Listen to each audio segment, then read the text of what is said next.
大家好，我是谢雷，我是镜子。今天我们去上海的花园饭店唱婚宴，出发。也是第一次来这个花园饭店唱。朋友们看，最上面有一行英文 Garden Hotel。我们在2楼2层百花厅。最让我吃惊的是这里的停车费，1个小时要20块钱。不愧是魔都，真的是寸土寸金。就是这个。对，就是这2位。朋友们看看这个换衣间，哇！刚刚碰到了新娘，让我们换好衣服去主桌等演出。后场，可以，矮的凳子没问题。来看看今天的2位新人，好像在拍照。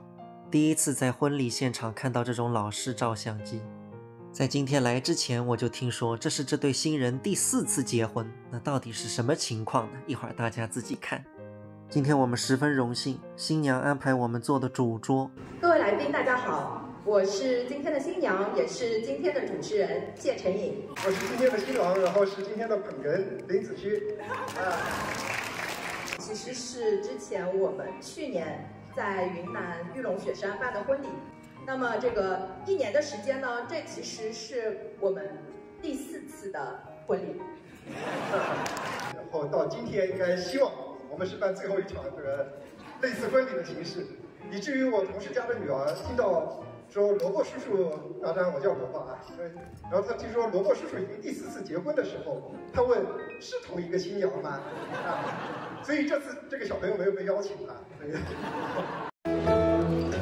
玫瑰最娇美，玫瑰哦玫瑰最艳丽，墙下开在枝头上，哦玫瑰哦我爱你。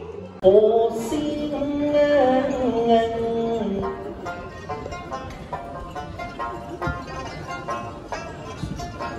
吹到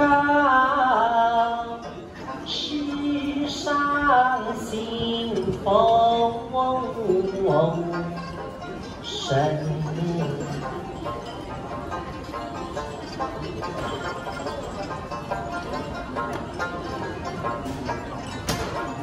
今日是仙梦，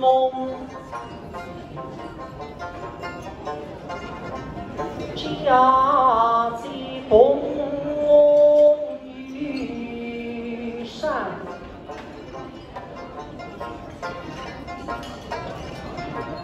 不舍退役。东西打包好，准备回家了。参加的婚礼越多，越觉得缘分真是妙不可言。在茫茫人海、几十亿人当中，2个人要相遇、相恋到结婚，真的是不容易。真心的希望天底下有情人终成眷属。朋友们，再会。Later，订车费60块。